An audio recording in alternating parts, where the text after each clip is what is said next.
Hi friends, केंद्रीय कर्मचारियों की ओल्ड पेंशन स्कीम को लागू करने के लिए लंबे समय से मांग चली आ रही थी, जिस पर शनिवार को सरकार ने अपनी कैबिनेट की मीटिंग में ओपीएस तो नहीं लेकिन उसकी जगह यूपीएस यानी कि यूनिफाइड पेंशन स्कीम को मंजूरी दे दी है। कैबिनेट का यह डिसीजन पूर्व में बनाई गई कमेटी के रिकमेंडेशन के आधार पर लिया गया है। इस कमेटी के अध्यक्ष former finance secretary and now cabinet secretary TV Somanathan ने कर्मचारियों की व्यूज और कर्मचारियों की यूनियन के पदाधिकारियों के साथ कई सारी मीटिंग करने और उनके सुझाव लेने के बाद ये रिकमेंडेशन जारी की है। दोस्तों, अब हम ये समझते हैं कि यूपीएस है वो एनपीएस और ओल्ड पेंशन स्कीम से किस तरह ये भिन्न है। 1 जनवरी 2004 से सरकार ने ओपीएस को खत्म करके एनपीएस लागू किया था।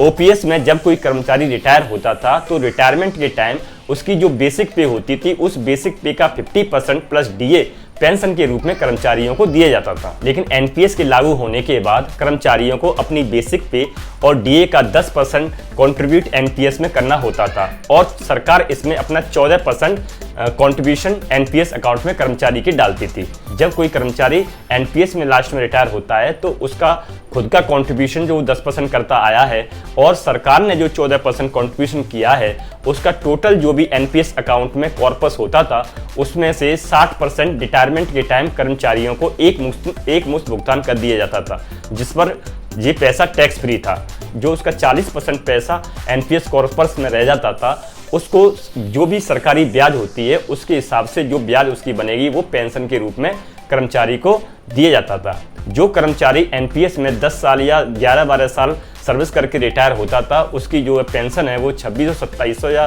3-4 हज़ार रुपये बनती थी, जिस वजह से कर्मचारी इस स्कीम से नाराज थे। वो एक गारंटीड जो है पेंशन चाहते थे और इस पेंशन पर महंगाई बढ़ने पर उनको डीए या डीआर भी इस पर नहीं दिया जाता था।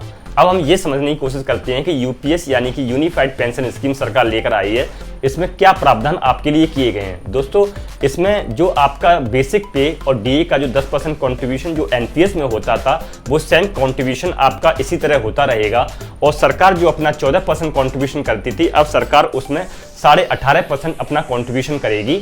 और जब कोई कर्मचारी 25 साल तक की सर्विस पूरी कर लेता है यूपीएस स्कीम के अंतर्गत कि जब आप रिटायर होंगे 25 साल की सर्विस होने के बाद तो आपकी जो लास्ट 12 महीने की जो आपकी बेसिक पे होगी उसका एवरेज निकाल के जो भी बेसिक पे आपकी आएगी उसका 50% प्लस डीआर यानी कि डियरनेस रिलीफ आपको पेंशन के रूप में सरकार देगी। यदि किसी कर्मचारी की सर्विस 25 साल से कम है या फिर 10 साल से ज़्यादा है तो उसको उसी अनुपात में पेंशन दी जाएगी।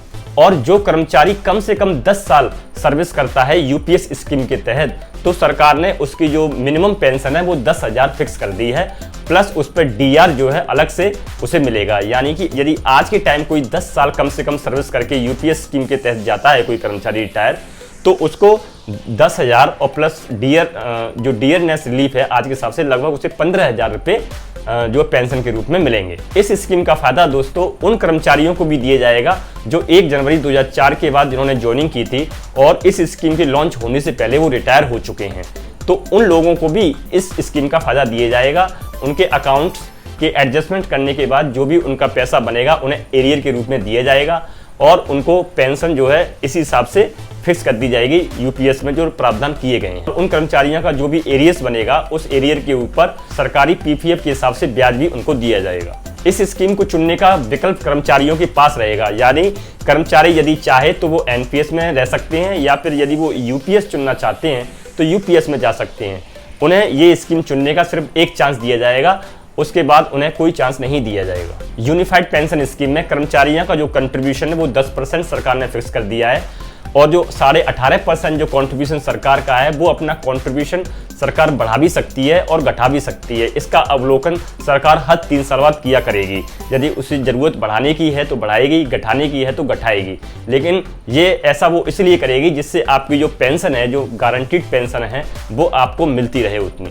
यदि उन्हें ऐसा लगेगा कि कंट्रीब्यूशन बढ़ाना चाहिए तो वो अपना बढ़ाएंगी। यूनिफाइड पेंशन स्कीम में सरकार आपको ग्रेच्युटी के अलावा एक लमसम अमाउंट भी पेमेंट करेगी। ये लमसम अमाउंट आपके हर 6 महीने सर्विस कंप्लीट होने पर दिया जाएगा। ये लमसम अमाउंट आपकी बेसिक पे और डीए का 1/10वां हिस्से के बराबर होगा। यूनिफाइड पेंशन स्कीम के तहत यदि किसी कर्मचारी की डेथ हो जाती है, मृत्यु हो जाती है, तो उसके स्पाउस को 60% पेंशन दी जाएगी। यूनिफाइड पेंशन स्कीम में जो आपको डियरनेस रिलीफ जो दिया जाएगा वो आपको all India consumer index price for industrial worker के आधार पर दिया जाएगा।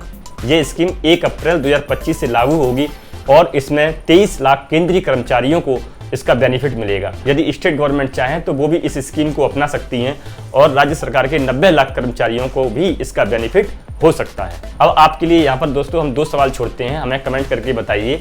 यदि कोई कर्मचारी 10 साल से कम सर्विस करता है, क्योंकि यूपीएस में मिनिमम 10 साल आप सर्विस करेंगे तब आपकी जो पेंशन है वो 10,000 फिक्स की गई है।